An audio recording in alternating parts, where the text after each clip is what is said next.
So yeah, you could get Edge and geez, Festus, and I mean I even forget half the guys that were in at that time.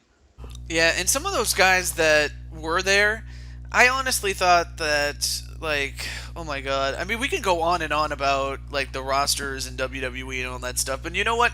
In fact, for those of you that are interested in like wrestling or or something that Rick does, like his wrestling series or my wrestling series or E-Feds or wrestling altogether, you definitely came to the right place. So with that said, some of the guys that they did have included, well, CM Punk, but although we all know that he did pretty well for himself up until he left. Yep.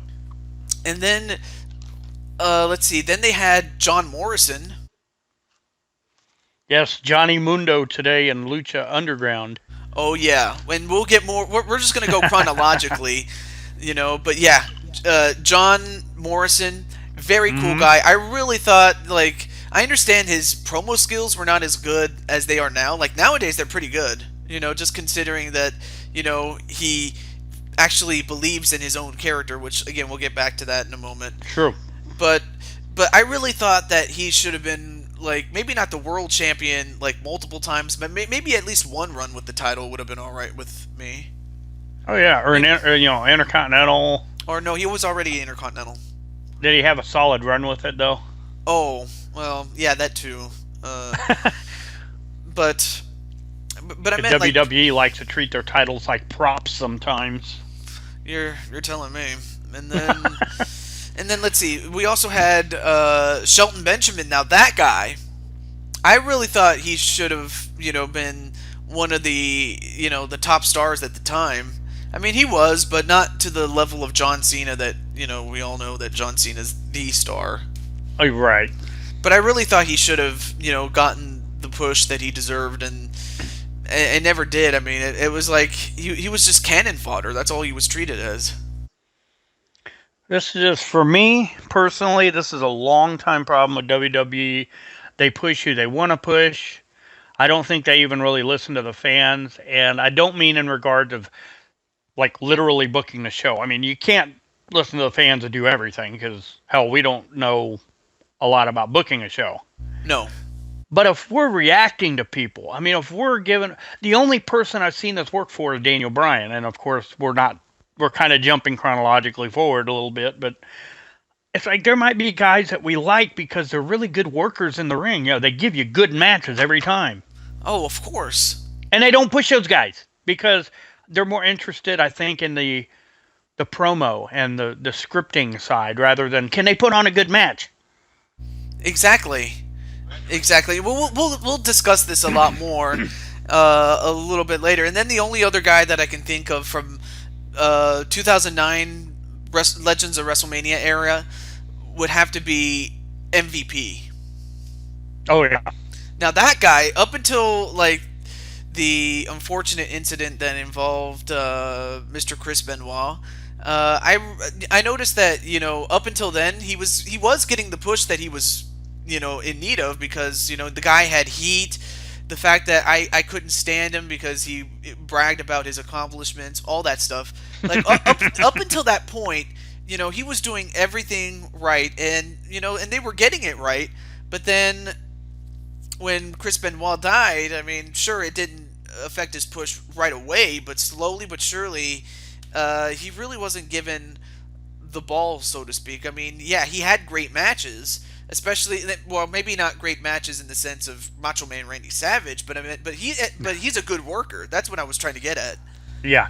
Good worker, and the fact that he can get me involved in like he got me emotionally involved is what I'm trying to get at, which is a good thing in wrestling as a viewer. That's the most important thing. Well, actually, it should have been the thing, but anyway, my point is, MVP just didn't get the chance to, get a chance to hold the ball, so to speak, for a considerable amount of time. Maybe not too much. Maybe at the least maybe 2 months. Just to give him a shot. Just to see what he can do. But other Hmm. than that, they really didn't give it to him. Sadly. What do you think, Rick? I don't think I was really following WWE much at that time. And actually, over the years, I'm kind of hit and miss with them, really, because, again, what we described before, they don't seem to book a show and pay attention to the fans. But the MVP character, I mean, I remember him. And one thing I really remember, of course, you remember the heel character. It's so cocky and arrogant, and you couldn't stand him. But on a shoot, he's actually like the opposite of that. Like, he will never turn down an autograph, and he says the character that he just wanted to portray is every jerk sports athlete that acts like that, and he just figured that might make a good character. Well, you know what? You hit it on the head, man. Because almost everyone can relate to it, whether you've personally had a celebrity shun you or something, or just thinking about it. When you everyone's heard a story about some celebrity they know and maybe like, and they shun somebody, and you're just like, I can't believe they did that. Yeah, and the fact that I would imagine like from the '90s on backwards that I'm pretty sure that some of the wrestlers did that to some of the fans. Not so much to be a complete jerk around them, but more or less to sell the character. This is very true. I have read some things about it, and it's that word called kayfabe. Some people may not be familiar with it. That is the art of playing your character all the time. Yes, just like Ric Flair is Ric Flair.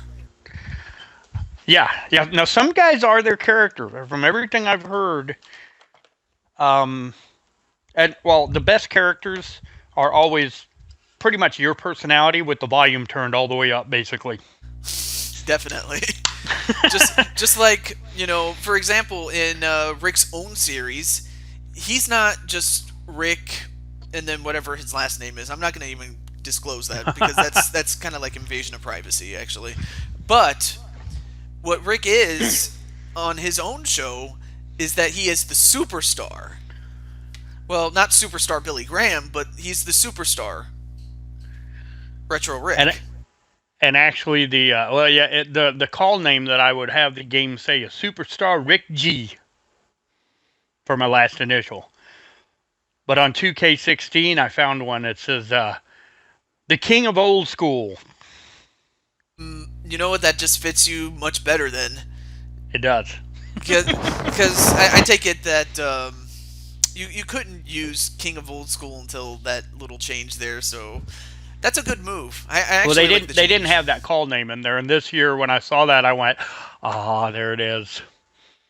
I take it you said one word three times, and that is yes, yes. Yes, yes, yes. Oh God, we just love to do the Daniel Bryan thing. Heck, even my best friend Pika Pika Pawa, he loves to do the Daniel Bryan thing.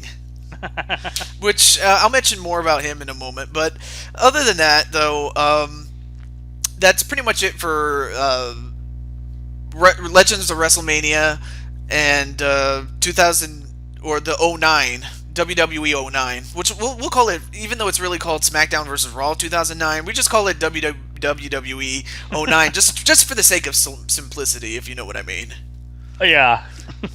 So and then of course you started 2010.